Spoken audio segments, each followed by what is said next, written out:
I do apologise for the lateness, but I literally just completely fucking forgot that I did these videos. Anyway, let's get a move on. What I watched in October. The Fog. This was a first time watch for me. I'd heard quite a lot of praise for it, saying it was Carpenter's second best movie after Halloween, and yes, they knew about The Thing. So I was really disappointed to find out that at best it's a little creepy, but it's incredibly forgettable. It was the first film I watched in October, and I think I can remember like maybe one scene from it. Killer Clowns from Outer Space.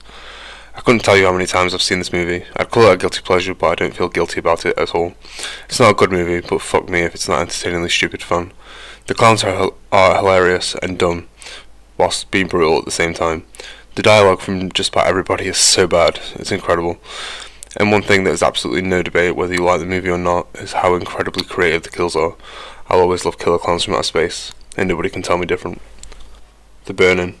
This was another first time watch after being in my watch list for a long time. The Burning was just about what I expected it to be. It's a cheesy 80s slasher with some teens in a camp that get killed one by one. The killer has a fair enough motive though, so it makes it a little better, and the raft scene is iconic. The Fly. I've always preferred the original 50s version of The Fly, but this one is still an absolute masterpiece of tension and special effects. And of course any movie with Jeff Goldblum in it is an entertaining watch. This is how a remake should be done.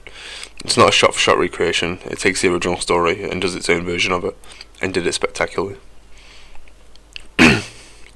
Meatball Machine. Bruh, I don't even know. This entire movie I was like... While I was still coming up with a list of movies to watch in October, I was in HMV and saw this movie and was like, what the fuck, this looks weirdly horrific. So I got it, and it was safe to say I was correct. It's got the most batshit random plot I've ever seen in my life. Aliens that turn humans into robots. Oh, and also they have sex with them too. Why? Fuck knows. Next. From Dusk Till Dawn. From Dusk Till Dawn is one of the best vampire movies ever made, and is another masterpiece of practical special effects. I'm not a huge fan of George Clooney, but he's brilliant in this. Tarantino is just as weird as he's ever been, but it makes sense for his character this time, who isn't the best of people, let's say. This film is definitely best watched when you're not told it's a vampire movie, because I can only imagine how cool the twist would be if you had no idea. Also make the titty twister a real place, please. The Craft. This was a first time watch too, and I'd been on my watch list for a while. I never really had that much interest in it because it didn't seem like my kind of thing, but I was pleasantly surprised. All the girls did great and never had a dull scene. It's a very interesting blend of teen, girl and supernatural movie. The way the movie portrays witchcraft was very unique when compared to the usual Hollywood depiction of witchcraft, and the ending had me on the edge of my seat the entire time. It was nice to see Neve Campbell in something other than Scream as well. Jeepers Creepers. What can I say about Jeepers Creepers that hasn't been said already? Yes, the director is an awful excuse for a human being, but there's no denying Jeepers Creepers is a terrifyingly original and creative concept for a horror movie. Justin Long is fantastic at playing this boy that feels genuinely stressed and terrified that he's being stalked and really makes you feel like you're in his shoes. Gina Phillips is also very good, but some of her dialogue is a bit and some of the decisions she makes are a bit strange. The slow build up to finding out what the creature is done really well. Something will happen and you'll be like, oh, okay, it's just a weird dude in a van. Then it turns into a serial killer who throws bodies down a tube, then a serial killer who's stalking the main characters and sniffing their clothes, then it's a winged demon from hell who can replace his own limbs with other people's. I don't know who hasn't seen Jeepers Creepers yet, but if you haven't, my bad for the spoilers, but you really should have watched it by now. The Invisible Man.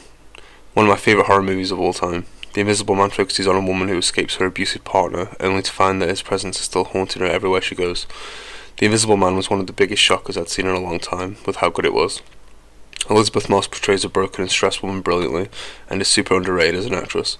But the directing is the best part of this movie. The incredible hanging shots on empty rooms, or empty corners of rooms, that even if he isn't there, you're looking at every little thing to see if it moves, and makes you just as anxious as it does Elizabeth's character. It gets a bit crazy in the second half, but it doesn't ruin the movie for me, and I think it works just fine. And that restaurant scene made my heart sink like no other movie has before. Please watch The Invisible Man if you haven't already. Halloween Ends. Watch my review, link in the description. I will not talk about this movie again unless I absolutely have to. Halloween 1978. Absolute classic. As much as I could talk about this film, I don't think I need to.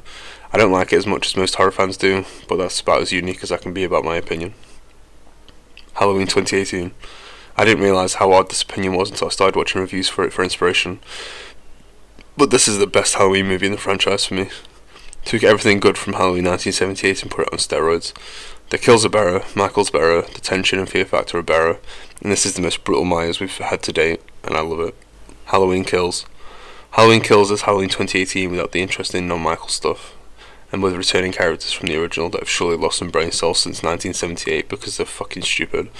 But it delivers on the name. There are kills, a lot of them, and they're amazingly brutal. Smile. Twice. I never got around to doing a full video on this movie. I really wish I had, because it was one of the biggest surprises of my life. Never did I think from the cliche concept and trailers that Smile was going to be as good and as terrifying as it ended up being. I'll never not see someone smiling as creepy ever again. It's burned into my soul, and it's all I've been able to think about since I saw it. Barbarian. Barbarian was another huge surprise, but I was expecting a big twist from all the reviews, so it didn't hit quite as hard when the big saggy titty lady showed up and started bashing people's heads in. But everything after that was pretty shocking because I didn't know it went that deep. Barbarian does a great job of making you think you feel a certain way about characters, then flipping the switch. Justin Long's character and the monster are prime examples, and of course Bill Skarsgård is incredible as always. Lot 36 and Graveyard Rats.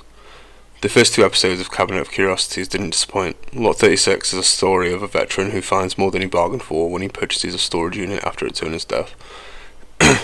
Tim Blake Nelson is excellent and makes you dislike his character almost instantly, but not in a bad way. You're not meant to like him, and if you do for some reason, then I'm sorry. The climax is a little anticlimactic though, but the monster design is very good. Graveyard Rats is the second tale in the Cabinet of Curiosities and was significantly better than the first. Greed is at the forefront again in this tale. At least it seems that way until you find out that he doesn't do what he needs to do. At least it seems that way until you find out that if he doesn't do what he needs to do, he's going to be killed horribly anyway. So despite the main character not seeming like the nicest of people, you definitely feel yourself feeling sorry for him as the episode goes on. And if you have claustrophobia, it's going to be a tough watch. Trick or Treat. I'm very sad to inform you that for some reason, somehow, I had never watched Trick or Treat before this month. I know, I'm sorry. But trust me, no one is more mad than me because Trick or Treat is a great little anthology movie with 5 little Halloween stories that all end up intertwined with each other in a very creative way. It's a must watch in October of any year. Nothing like seeing a scarecrow child beat the shit out of a guy, right? Sam has a great design, although I think bringing him to the forefront near the end might have been a mistake.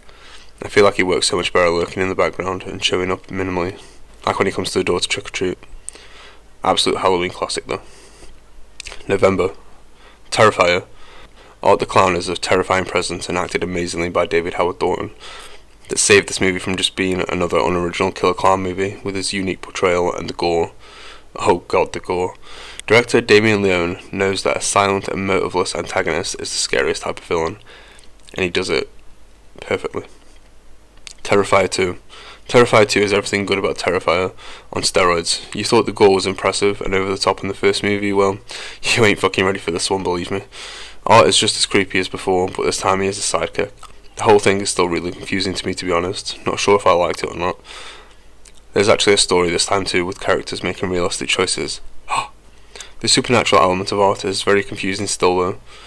I understand that leaving the questions unanswered is a part of the mystery sometimes, but there has to be clues or at least a build-up to a theory. But nevertheless, Terrifier 2 is one of the greatest slasher movies we've had in years. And Terrifier 1 and 2 are the only movies I watched in November, because November was a very busy month for me. So yeah, drop any movie recommendations below, and bye.